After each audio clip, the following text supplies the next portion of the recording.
All right, so here we are, assignment number 4 in Unit 9 on series and sequences. And so far we've talked about sequences. A sequence is simply an ordered list of numbers. And for the first time in our unit, we are going to be talking about what a series is.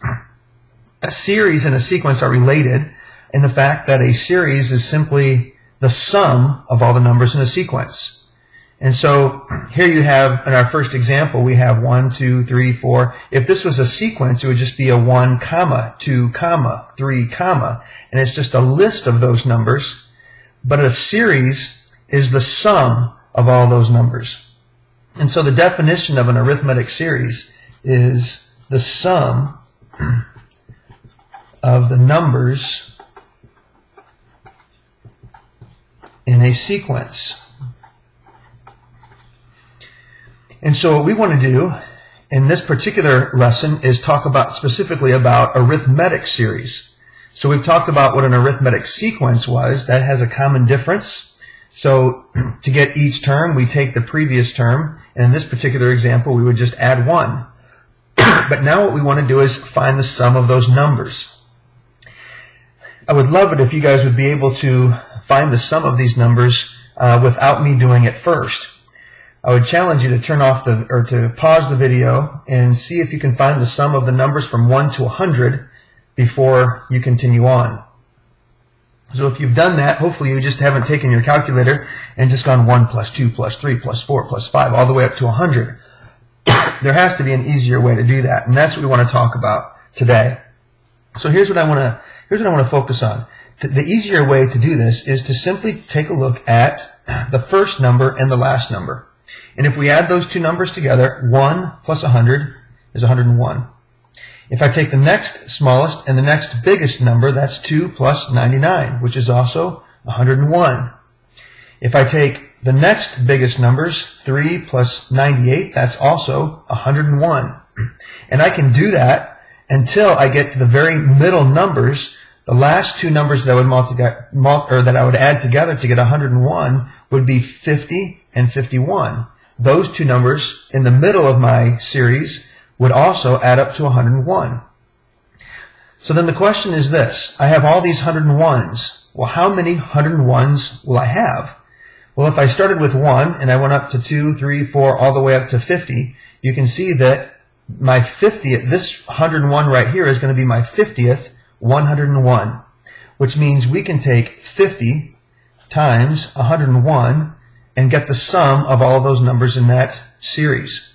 50 times 101, I believe, is 5,050. And that would be the answer to this sequence, which is the sum of all of those numbers. Well, let's take a more specific look at how we got this, because not all the sequences that we're going to do are going to be as easy as adding the numbers from 1 to 100. So if you take a look at these numbers, how did we get the 101? The first 101 that we got, we took the first term and we added the last term together. Specifically in this example, we had 100 plus 1, which is 101. In a more general terms, we're going to take the first term plus the last term. The last term we're going to call a sub n. Remember, if this was the first term here, the second term, the third term, the fourth term, and so on, it's easy to see in this particular example that this would be the 100th term. And so a sub n, n would be 100. That means it's the 100th term plus the first term. But then how did we get the 50? Well, we can also see that there are 100 terms. It takes 2 to find a sum, and so we're going to take half of those terms, and that's how we got the 50. In other words, we took the number of terms, which is n, and divided it by 2 to get our 50. And the sum of the terms in an arithmetic series can be found in general by using this formula. And so that's the formula that we're going to focus on in this particular lesson, but we're also going to use some of the formulas that we use with arithmetic sequences in order to find numbers that we need to stick into this formula. Let's go on to example number 2 and see how that is going to work. So with this particular example, we have an allowance. So when my kids were younger, I thought I had a great idea that I would offer them $10 in allowance the first week. And we started this, I think it was the first week in the summertime. And the idea was to get them to do some chores around the house. And I told them that they would get $10 the first week. And that if they did all their chores, we would add to the next week. And they would get $12. And we would keep, as long as they kept doing their chores, we would keep adding to until the end of the year. But the deal was that if they didn't do all their chores, instead of getting $10 the next week, they only got $8. And if they didn't do their chores the next week, then they only got $6. And so it's either going to go up $2 if they do all their chores. If they don't do all their chores, then it would go down $2. So me being the wonderful father that I am, thought this was a great idea. And so let's just kind of figure out what my sons could have made throughout that year if they did all their chores every week without fail. So we would know that the first week they would get $10. The second week, if they did all their chores, they would get 12, then they would get 14, then they would get 16. And if this is a series, what we want to do is find the sum of all of those numbers. We also know this. This is the first week, this is the second week, this is the third week. 16 would be the fourth week, and we can assume that that would go on until the 52nd week of the year. Problem is, we don't know what that number would be off the top of our head. We'd have to figure that out. And so this is what we want to find the sum of. So if we look at our formula that we just went over in our first example, the sum of those terms in an arithmetic series is going to be the number of terms divided by 2 times the first term plus the last term. Some of this we already know. For example, we know that the number of terms is 52. We're going to divide that by 2. We know that the first term is 10, plus the thing that we don't know is what the last term would be. We know that it's the 52nd term, but we don't know what that number actually is. So how can we figure it out? Well, one way we could do it is we could just start counting. The first one is 10, the second one is 12, and we can just keep going until we get to the 52nd term. There has to be an easier way. And hopefully you remember our formula for explicit sequences. Our explicit formula would look something like this. A sub n, this is always what we do. We take our term number to get our actual term. We're going to start with the number 10, and we're going to add our common difference. Remember, our common difference is what you add to each term. We're going to add 2, but we're not going to add 2 n times. To get our second term, we added 2 once. To get our third term, we added 2 twice. So we're going to add 2 n minus 1 number of times. So this is a formula that we could use to find our 52nd term. If I want to find a sub 52, which is our 52nd term, it's going to be 10 plus 2 times 52 minus 1. Well, 52 minus 1 is 51, and 51 times 2 is 102. And if I add 10 to that, that's 112, which means that our 52nd term is $112. Pretty good deal if you ask me. If I was one of my children at that time, I would have gone back to my room, figured this out, and learned that I could have made $112 in my 52nd week of the year simply by doing my chores. And there's no doubt I would have done my chores every single week.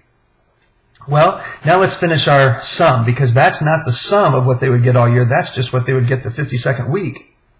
So a sub n, we just found, is 112. So now if we use our series formula, we can take 10 plus 112, which is 122, and we're going to multiply that times 52 divided by 2, which is 26. And 52 times 122 is $3,172. Unfortunately, the second week we only owed our kids $8, and the third week we only owed them $6. And by the 6th week they were owing us money, so we kind of stopped the deal because our kids couldn't pay us. And that's how our great idea of paying our kids to do their chores ended. Alright, so let's take a look at another example. This one doesn't have a story that goes along with it, but I would challenge you right now to pause the video and see if you can find the sum of those numbers. If you've done that, hopefully you did something like this. This is a different type of a problem with a different type of challenge, because we know that the last term is 299, but we don't know how many terms are in this series.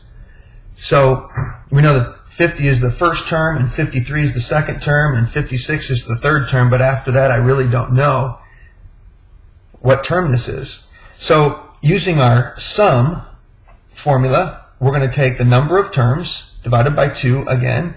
We're going to take the first term plus the last term. And so there's some information here that we know, but there's also some information that we don't. Like, I don't know what n is. So I'm going to take n divided by 2. I do know that the first term is 50, and I also know that the last term is 299. But in order to find the sum of this series, what I'm really going to have to do is find the number of terms. So again, I'm going to go back to our explicit formula. So if that's something that you're not sure about, that's something you're going to want to have to go. You're going to want to go back and see if you can remember and review a little bit.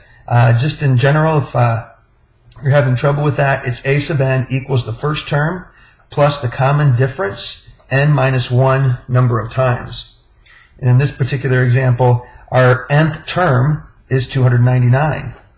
Our first term is 50, plus our common difference in this case is 3, n minus 1 number of times. And what I want to find is what is n, so I can plug it into this formula over here so I can find my sum. So I can subtract 50 from both sides, and that would be 249 equals 3 times n minus 1. You could distribute the 3, or we can just simply divide both sides by 3. And if I divide both sides by 3 here, I would have, I wrote this down somewhere, 249 divided by 3 is, no, I can't find the paper that I wrote it down on. 249 divided by 3. Okay, so I'm going to have to cheat and use my calculator here. Alright, you guys are probably laughing at me. That's okay. 249 divided by 3 is equal to 83. And that equals n minus 1. And then I'm going to add 1 to both sides, so n is equal to 84. So there are 84 terms in this series. So now I can figure out what my sum is. It's the sum of the 84 terms. It's going to be 84 over 2 times 50 plus 299. And 50 plus 299 is 349. So I'm going to take 349 and multiply that times 42. And 349 times 42, I wrote that down somewhere too, is 14,658. And that would be the sum of all the terms in this sequence. So hopefully this gives you an idea of what we're going to be looking at here in assignment number 4. One thing that I will say is that the first few problems on your homework assignment ask you to simply take a sequence and change it into a series. I don't want you to get frustrated about this, but here's a sequence. 5, 10, 15, 20, 25. That's a sequence. If I change that into a series, a sequence would have commas there. To simply change that into a series or find the related series, I would just change the commas to plus signs. And I'm looking at the sum of those numbers. And this is the related series for this particular sequence. So hopefully this makes sense. You can work on assignment number 4, and we will see you tomorrow.